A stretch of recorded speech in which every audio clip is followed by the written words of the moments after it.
نہ کہ فقیری بھی ہو، قناعت بھی ہو اور شجاعت بھی ہو اور علم کا دروازہ بھی ہوں، اور وہ علم جو ہے علم ایک نظری علم اور غور و خوض کے بعد تواتر کے مشاہدے کے بعد حاصل ہو، اور ایک علم جو ایسے شاہ صاحب فرما رہے تھے قرآن کا علم جو علم وحی ہے. ہر عقل جو علم کا محل ہے اس کے پیچھے کوئی کتاب ہوتی ہے، اور پھر اس کتاب کے پیچھے بہت سی عقلیں ہوتی ہیں، تب جا کے علم آگے بڑھتا ہے. حضرت علی نے جو پڑھا وہ رسول سے پڑھا واہ. اور حیران ہے کہ اقوال علی کی ایک ضخیم مجموعہ موجود ہے. حضور نے کتنے وقتوں میں کتنا علم حضرت علی کو عطا فرمایا، کیا بات، اللہ اکبر. اور پھر وہ علم جو اللہ تعالیٰ نے حضور کو عطا فرمایا جس میں شک اور گمان کی کوئی گنجائش نہیں ہے، جو یقین سے شروع ہوتا ہے اور یقین پر ختم ہوتا ہے. انا مدینۃ علم علی. حضور علم کا شہر ہیں اور وہ علوم مستقبل ہے، وہ علم الہی کا خزانہ ہے. سبحان اللہ. اور اس کا دروازہ علی ہے کہ حضرت علی تک پہنچے بغیر رسول کے علم تک، اور رسول تک پہنچے ہوئے اللہ تعالیٰ کا علم جو اس نے نازل کیا اور جتنا چاہا جب بتایا کوئی نہیں پہنچ سکتا ہے. ٹھیک. اور اس علم سے، اور پھر ایک علم یہ ہے کہ واقع ہونے کے بعد تو یہ تو ہم سب کو میں مشترک ہے. اور حضور جس علم کا مظہر ہے وہ علم الہی ہے، اور مولا علی جس علم کے ترجمان ہیں وہ علم الہی ہے.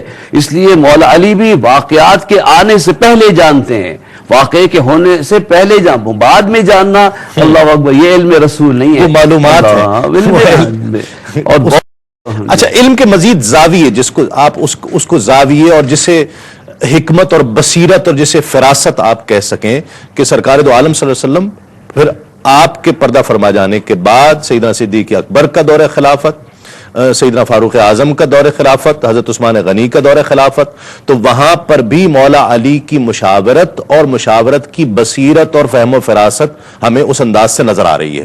کیا کہتے ہیں؟ دیکھیے کہ سیدنا فاروق اعظم رضی اللہ تعالیٰ عنہ کے تو کئی معاملات جس میں حضرت علی رضی اللہ تعالیٰ عنہ جو آپ کی مجلس مشاورت کے سب سے بڑے سربراہ رہے ان کے ساتھ رہے، اور حضرت فاروق اعظم رضی اللہ تعالیٰ جن کی فتوحات سے کوئی مسلمان انکار نہیں کر سکتا، اور ان کے قلب منیر پر جو باران رحمت مصطفیٰ نازل ہوئی اور آپ کو جو فراست و الہام کا ایک وسیع ذخیرہ ملا ہے اس کا کوئی انکار نہیں کر سکتا. تو وہ حضرت علی کے بارے میں فرماتے ہیں کہ علی جہاں نہ ہو اللہ مجھے وہاں نہ رکھے. کیا بات. اور اگر علی نہ ہوتا تو عمر ہلاک ہو جاتا. یہ تو حضرت علی کے بارے میں کہہ رہے ہیں، لیکن علی کیا کہتے ہیں عمر کے بارے میں؟ لوگوں بچو، عمر جو کہتا ہے وہ ہو جاتا ہے. تو یہ باہر تعلق اس اعتبار سے کہ علی عمر کو جانتے اور عمر جو ہے وہ علی کو جانتے. اور یہ کوارڈینیشن تھی جس کی اور وہ فراست مولا علی کی وہ ہے تو نظر آ رہی ہے. جو اور صحابہ دیکھ رہے ہیں، مثال کے طور پر فضیلت کے تو کئی گوشے ہیں. میں ایک بات یہاں پر عرض کرنا چاہتا ہوں، وہ بہت بڑا جو ہے کہ وہ معرکہ جب لڑا جا رہا ہے تو حضرت عمر رضی اللہ تعالیٰ نے ممبر پر کھڑے ہو کر، جس کو کئی تفاسیر میں اور علم کلام کی کتابوں کے اندر دخل کیا، اس کی سند کو قبول کیا گیا، جب آپ نے کھڑے ہو کر فرمایا یا سارث الجبل، اے ساریہ پہاڑ کی اوڑ لیجئے اور اس پر توجہ کیجئے، تو اس صحابہ میں موجود ہے. علامہ ابن حجر اسقلانی لکھتے ہیں کہ جو صحابہ کرام کی وہ اولاد جنہوں نے حضور علیہ السلام کا دور نہیں پایا وہ موجود ہے، اور دیکھتے ہیں کہ حضرت عمر رضی اللہ تعالیٰ بوڑھے ہیں اور وہ ممبر پر جلوگر ہیں، ہم سے بات کرتے کرتے اچانک کہیں اور آواز لگاتے ہیں یا سارث الجبل، تو وہ صفوں میں ہنسنے لگے کہ حضرت عمر کو کیا ہو گیا. تو حضرت علی رضی اللہ تعالیٰ نے اس صف میں موجود تھے، اور آپ نے پیچھے مڑ کر اپنی آنکھوں کو نکال کر ان کے سامنے جس طرح کے جلال ہوتا اس کو فرمایا کہ خاموش ہو جاؤ، یہ عمر، جب اس کی تفسیر تمہیں پتہ چل جائے گی تو تم شرمندہ ہو جاؤ گے. تو آپ دیکھیں جو راستہ حضرت عمر رضی اللہ تعالیٰ دیکھ رہے ہیں وہ حضرت علی کے سامنے بھی منکشف ہے.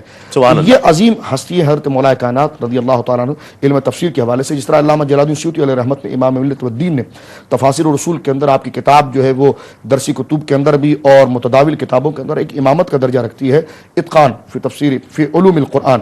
اس کے اندر آپ فاتحہ کی بحث دیکھیے، وہاں پر کئی اقوال نقل کیے گئے. تو وہاں پر حضرت مولا کائنات کے بارے میں قول موجود ہے کہ حضرت علی رضی اللہ تعالیٰ نے جو بارگاہ نبوت سے علم کو کشید کیا ہے اور لیا ہے، تو آپ فرماتے ہیں کہ سورہ فاتحہ کی تم تو تلاوت کرتے ہو، اگر میں سورہ فاتحہ کی تفسیر لکھ دوں تو کئی اونٹ اس تفسیر سے لا اور وہ اس کے وزن کو اٹھانے سے عاجز آ جائیں. کیا بات. تو یہ بارگاہ مصطفیٰ کریم علیہ الصلوۃ والسلام سے فیض لینے میں حضرت علی رضی اللہ تعالیٰ کا مقام جو مقدم رہا ہے. ٹھیک. ایک پھر موقع آتا ہے کہ